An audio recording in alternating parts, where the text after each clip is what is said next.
The beautiful and great news of the fall of Sambisa forest is still very much with Nigerians, but they say it is not Uhuru yet, as many Nigerians should be watchful around their environment. We're not being joined by retired Flight Lieutenant Terry Ajobena. He joins us from Abuja studios. He's a security expert. Flight Lieutenant Ajobena, this is some kind of good news, but I also recall following you were also here on Channel Television over a year ago when you did say the next phase must be protecting our key national assets and even watching over soft targets. With this victory over the terror group taking over Sambisa forest, does this mean anything to us as a people?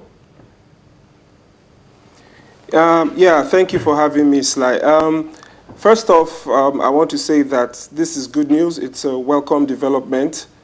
Sambisa forest was of strategic importance in this entire fight. So the news of the capture of Camp Zero is a very welcome one, and it's an indication that indeed this war has, we are making progress. But like you said, there's still quite a lot that needs to be done, and it's not yet Uhuru. And I'm sure even from the feedback we have gotten from the military, from the Nigerian Armed Forces, it's clear that this is just the beginning, so there's still a lot that needs to be done as far as the entire fight is concerned.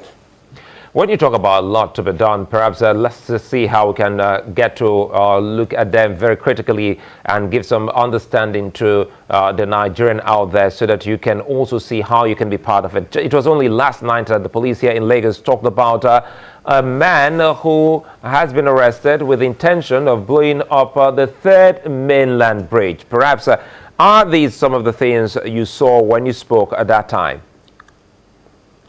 Yes, indeed. The issue of critical national assets and infrastructure protection is one that is of very serious strategic importance to us as a people.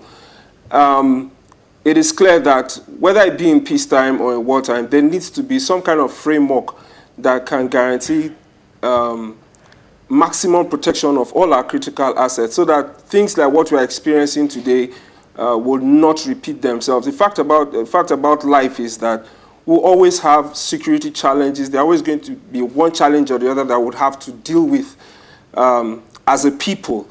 But as it's often said, prevention is better than cure. So I think it's time we start this conversation about how we can come up with a framework that guarantees better protection of all our critical national assets and infrastructure. You know, how does this work within the military? Because we recall some of the ugly incidents that happened in the fight against terror, the UN building in Abuja, a couple of other places. And did we learn from all of those awful, ugly, and really painful experience?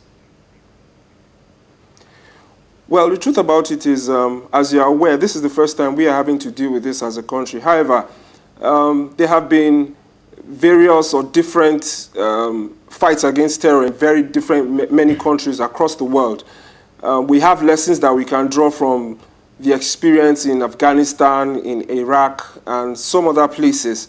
The thing is, well, within the military, we have one job, really, and that's to go in where you have conflicts such as the one we have been dealing with, take the ground, ensure we install peace, and then let gradually life begin to return to normalcy for people who are in that area. And that would mean restoring peace, fighting to keep the peace, letting civil authorities, civil organizations come in to do their own bit, because the military has, just like I've said, the objectives are usually very clearly stated.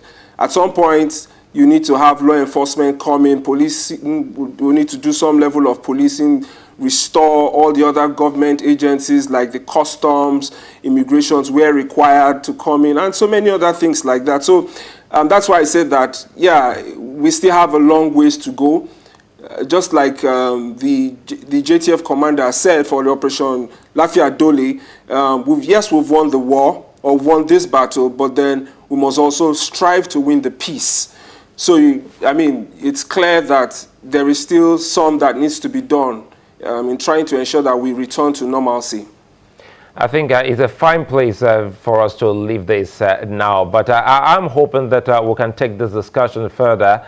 But for time, we'll let this be for now. Retired Flight Lieutenant Terry Ajobina, many thanks for speaking with us here on Politics Today.